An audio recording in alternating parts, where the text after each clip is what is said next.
So realistically speaking, how far into development is GTA 6? A big thank you to one of my Discord members has asked you for this video idea, and it's led me down a rabbit hole of research. So hopefully in this video we can go through a few ideas and try and get an understanding of where Rockstar Games might be in the development of GTA 6. Before we get into today's video, please consider liking and subscribing if you enjoyed the video. Any support you can give to the channel is massively appreciated. So to get an idea of where GTA 6 is within the production cycle, we need to kind of go back 10 years, well, actually more than that, go back to 2011 to when we first got the first GTA 5 trailer. Now the first GTA 5 trailer is a perfect little snapshot of where Rockstar were in the development cycle for that game at that time. So in the trailer there's one scene where the car goes past and in the background the city isn't rendered and the buildings aren't rendered properly. And this is something that I think might be the case with the GTA 6 trailer. I think in terms of the finalization of GTA 6, what we saw in the trailer was the areas that they focused on the most. So I think leading up to the trailer coming out, or in fact during the whole process of GTA 6 development, they would have had a rough idea of what they'd want to be in the trailer, and that's what they would work on first to get it ready for that first trailer to drop. Those are the areas in the map that they'll put the most amount of detail in, whether it be trash on the ground, whether it be little details on the wall, graffiti, local art, whatever it might be.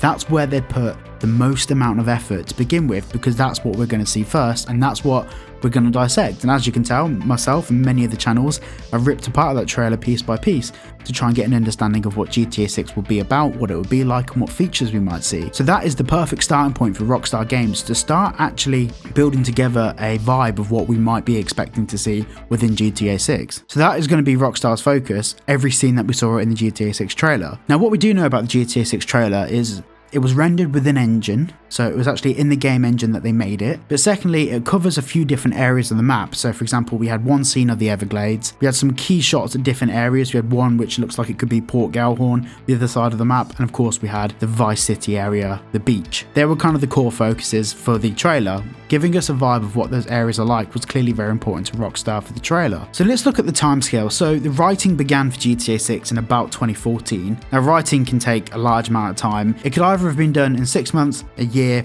or 7 years, who knows. But it's very likely that the writing, give or take, finished around about 2018.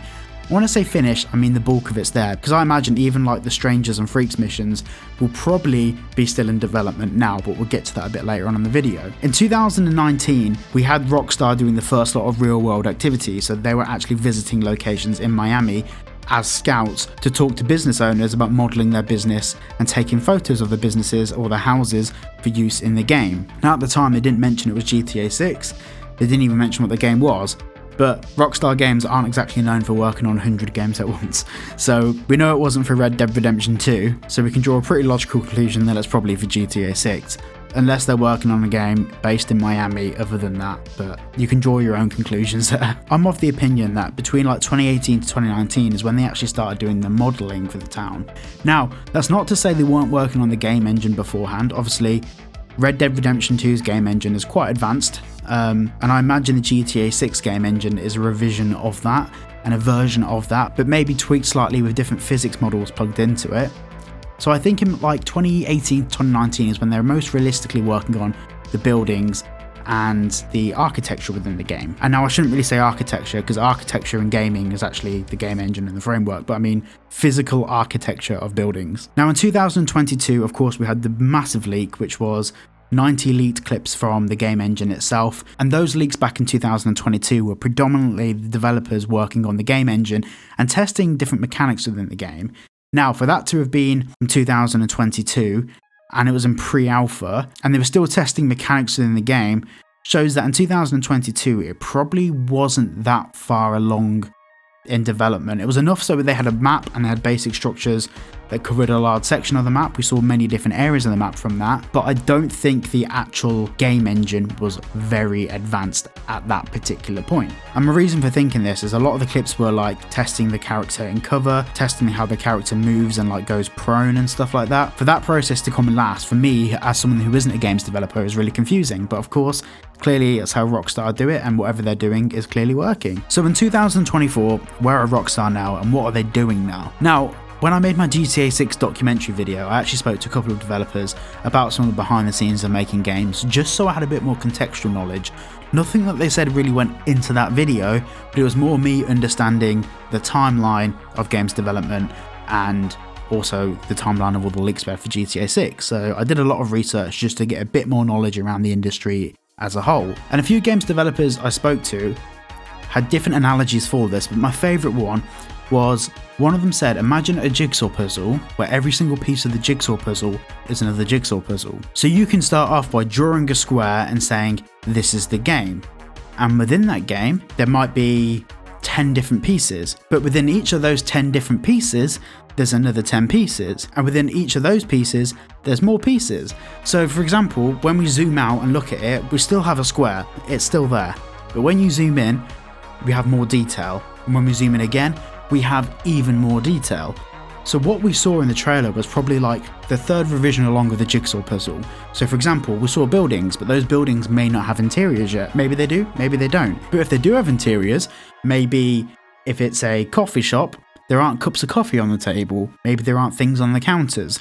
So it's more of a case of populating all the interiors of the map with items. Now we can compare this to Red Dead Redemption 2. I'm actually currently doing a playthrough of that. The first episode is already up, that went up last night. And in Red Dead Redemption 2, we can walk up to cupboards, open them, loot them, and take stuff out of them.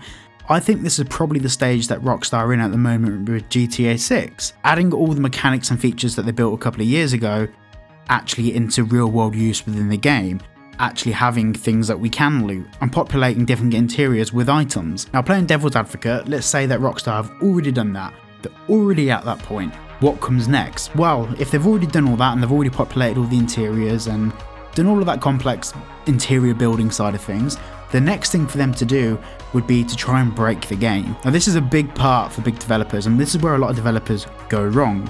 They don't do enough testing. Cyberpunk was a prime example of that, where the game just came out already broken. What Rockstar will need to do pre-launch, and usually this is like a year-long process if not longer, especially for a game as complex as GTA 6, they will have people trying to cheat the game. They'll have games testers, probably a lot of them, constantly trying different ways to try and speedrun the game, break the game, trying to do too many different things at once to see if it blocks up the game and causes it to crash. Basically, there's going to be a load of testing to make sure that as many possible scenarios as possible will make the game run smoothly. Because you better believe that someone, probably one of us on YouTube, will probably try and do one of the many things that they're testing at the moment and find a way to crash the game, or to cheat around it, or to skip past certain missions. So they'll have to do a full testing process to make sure the game can't be broken, or if it can, at least they've eliminated the 1,000 other ways of it being done. Now, I'm not 1000% sure on the process, but either before this step, during this step, or after this step, the game gets sent off to ESRB, the ratings board,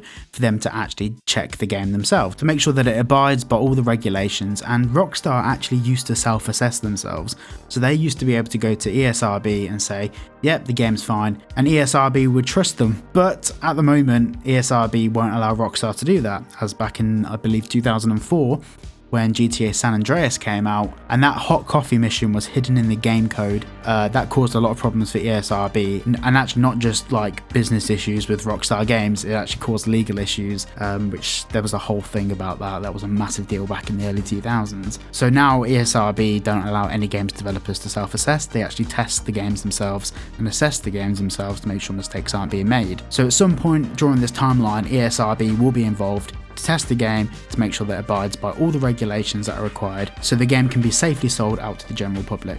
And the final step, which is probably one of the most important, is the polishing. So this will be things like textures. So in the pre-alpha gameplay we had basic textures. Yes, concrete is concrete, grass is grass.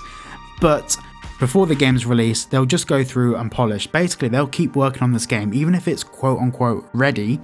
They'll keep working on it whilst they've got time to do it.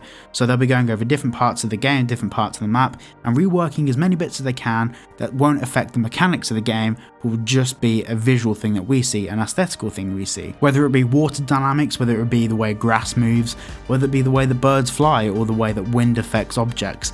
They'll just be going through these things, updating them, making sure they're the best they can possibly be, and maybe as well they'll be introducing one or two more things in the game, whether it be a vehicle interior, whether it be the quality of skid marks on the floor when you're braking a car, all of those sorts of little polishing things that come after the structure of the game, all the aesthetical things, will probably be one of the last things on the list. However, they would have perfected it earlier on, but with Rockstar, as you've seen with every title they've released, there's no such thing as perfect. They can always make it better, and they always do. I think towards maybe December this year, the game will be pretty much entirely finished. And if that's the case, we'll be expecting release in April, May next year. And if it's not entirely ready by like December this year, I'm assuming it's probably going to get pushed back until September of the following year for release. And the reason why I'm saying like 3 months between game finish and game release is because they have to book in slots with manufacturers to get discs manufactured, to get promotional artwork done, display cases done for retail stores.